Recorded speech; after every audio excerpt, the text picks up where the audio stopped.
Hey there, it's Christina, and I'm going through a box of souvenirs of some stuff that my grandfather left me, and found these $2 bills from 1976. And I remember when these came out, and my grandfather, I was, a little girl, I think I was in grade school, and he wanted to show me these, and I thought that they were so cool because I had never seen a $2 bill before.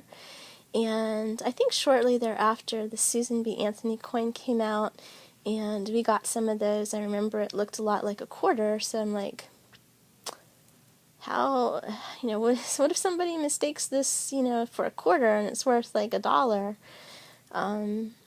It's funny, my grandfather and I, he always, saved spare change, and we would roll pennies and dimes and nickels and quarters together on the kitchen table. I have memories of this.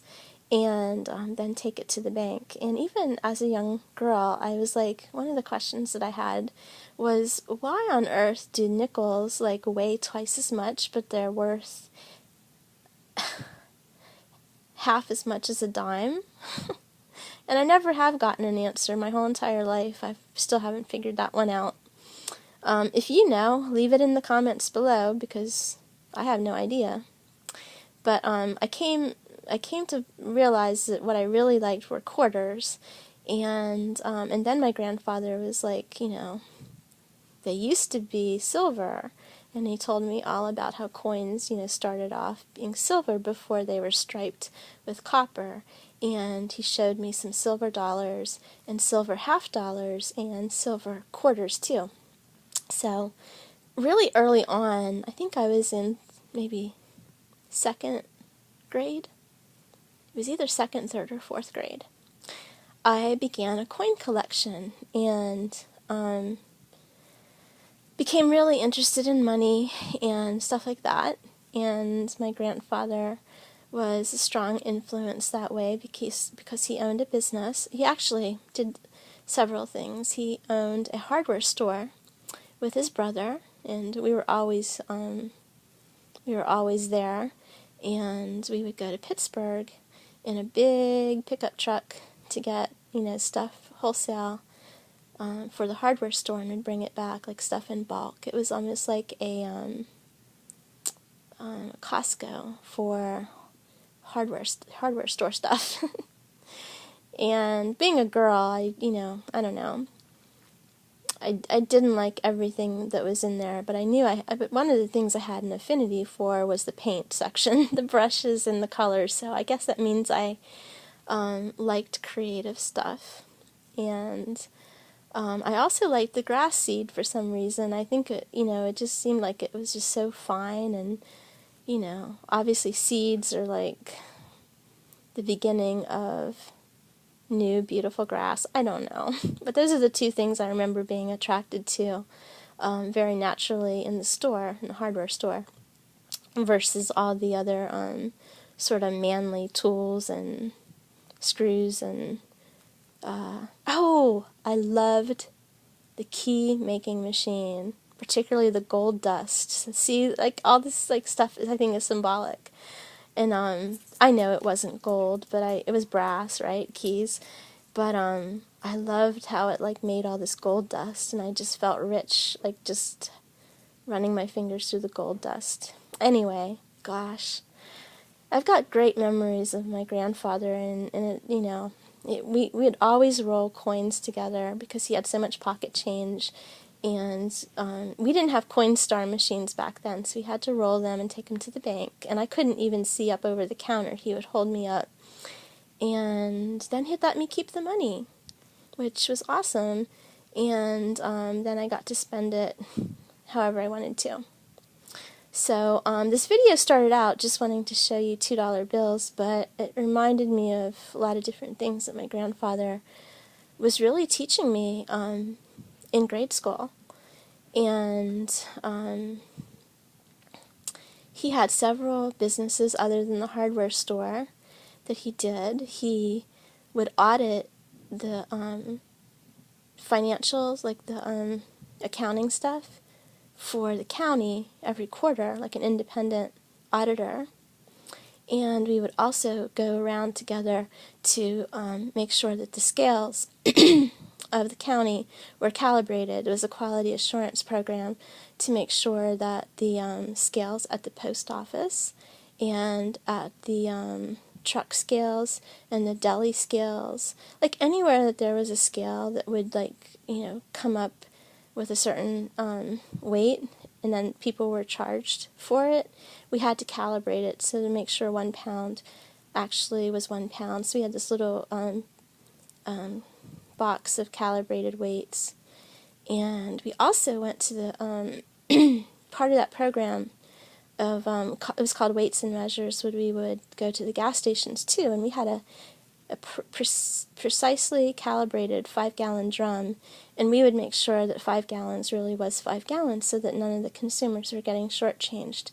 So I learned a lot about quality very, very early in my life as a young girl, like 2nd, 3rd, and 4th grade. And I really wish my grandfather lived longer. He had heart disease, he had cancer, he had diabetes. He died too early, and he was such a good influence. He had real estate. He was trying to teach me things early on, and I really took to it, and I had an interest. But then after he passed away, I was sort of like back with my mom, who was divorced. She never remarried, so single mom. She never went to college, so she's working a government job, and she always gave me advice based from her frame of reference, which was very fear-based. So she was like, oh my gosh, I never went to college, but I want better for you.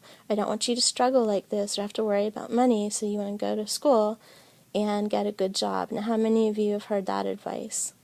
And with the absence of my grandfather, I had no mentor after he passed to continue on, so I listened to my mom, and I ended up at George Mason University. Now,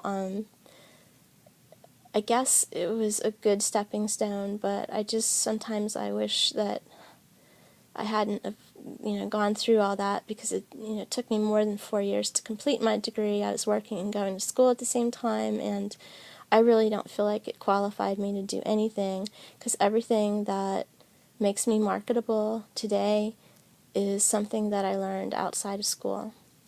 So I have mixed emotions about that, but I have so much to say on that. That'll have to be a whole nother video. But remember, your parents want the best for you, but the advice that they give is based on their frame of reference and their experience, and there's a lot of outdated paradigms that are just not going to work for you. So you need to seek out mentors. If you don't have them in your family, if you don't have them in your proximity, you have the internet now. I didn't have that back then. It is such an advantage. Please don't just play online. I mean, seek out the mentors online. It's so much easier now than it's ever been. I mean, we're living in such an advantaged era that you can reach out to anybody. There's books, there's podcasts. Get educated on, customize your media stream. Seek out other people, because it's really unlikely that the people, around you are going to be mentors. So, gosh, I have so much to say. I didn't realize I had so much to say about business and money. But, yeah, this video is getting long, so I think I'll end it here. But, yeah, I just started off talking about $2 bills, and whoo, off I go on a tangent. Well, I hope that something in here serves you and you found it valuable. That's part of my story, and I know it had a lot of influence on me, and made me who I am today. And I think I had a lapse between my grandfather and then the mentors that I found later in life. But we can only do what we can do. So I think we just have to trust that everything's the way it's meant to be, and go with that. But if you want to consolidate, or what am I trying to say, like not waste time like I did, seek out mentors, really. Pay them, or if you don't have money, invest the time. Listen to the podcast, get the books. That's a very economical way to do it. There's plenty of blogs and YouTube videos. So financial education is absolutely imperative. Okay, going to school and getting a good job is not the advice that we should be following. You need to have entrepreneurial skills.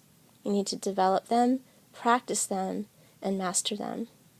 This is Christina, and I'll see you on the next video. Bye-bye.